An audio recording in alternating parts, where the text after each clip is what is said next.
Good afternoon, everyone, on this incredibly beautiful day, roughly 70 degrees, like no humidity. It is absolutely gorgeous.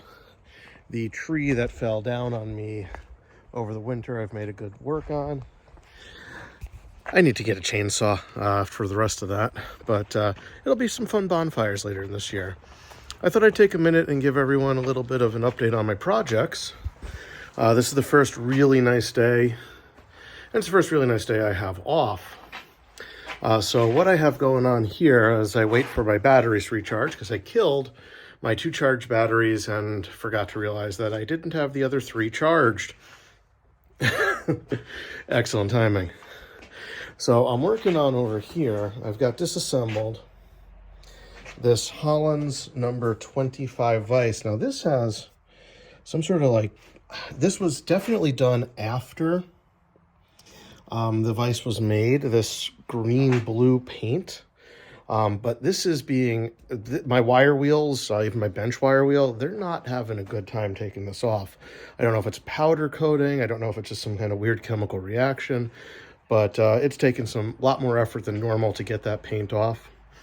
I'm stripping this down because this one is going to be a gift.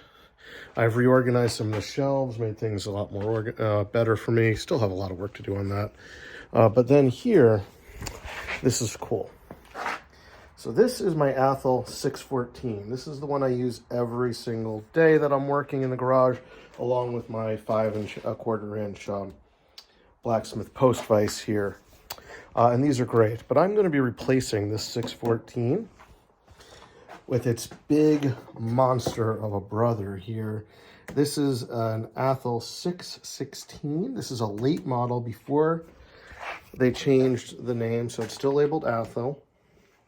But they did change the name to Starrett after this, and the same exact design.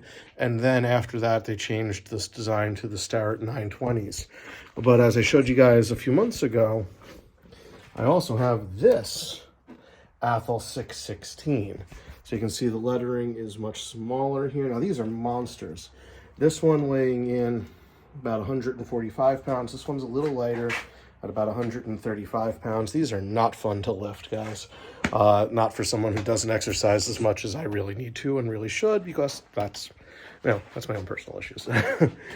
But I'm going to be tearing these down in conjunction with each other to see the differences over time as they changed the design.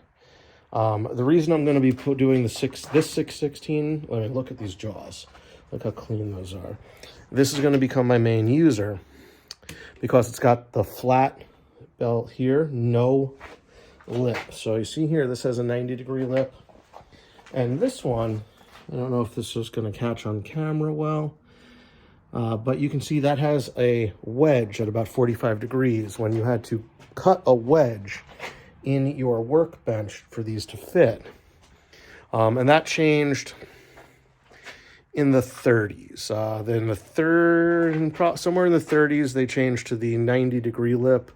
And then in the 50s, they changed to for Athol anyway, changed to the no lip whatsoever to make these be able to be positioned.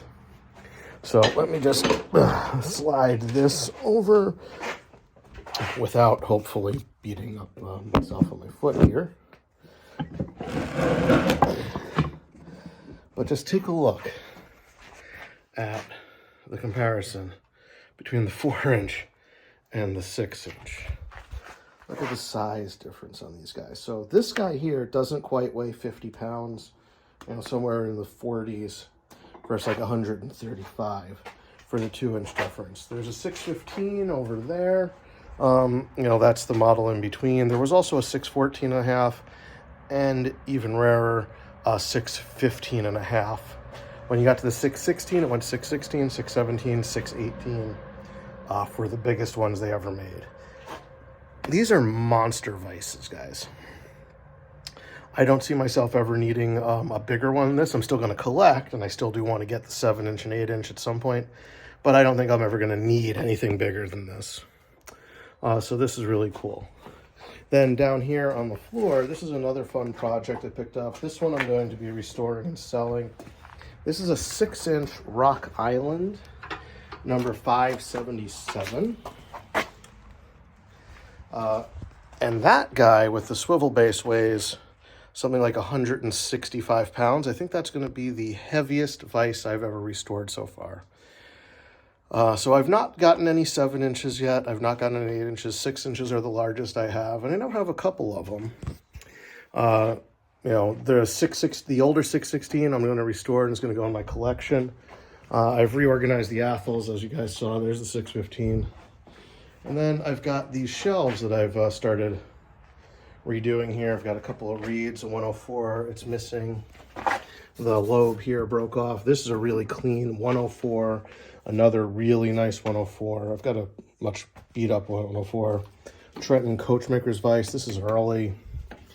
You know, these Desmond Stevens, these are great little utility vices. So I keep getting it organized.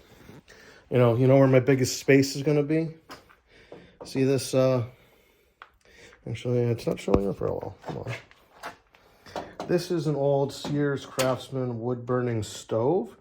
It actually burns wood, coal, or pellets. It's actually super versatile. And then you can see the piping here, but back of the garage. I don't use this. I'm going to be taking this out. I'm going to be plugging that up, sealing that in, and then that makes all this space openable for me to put tables, put tools, put everything against.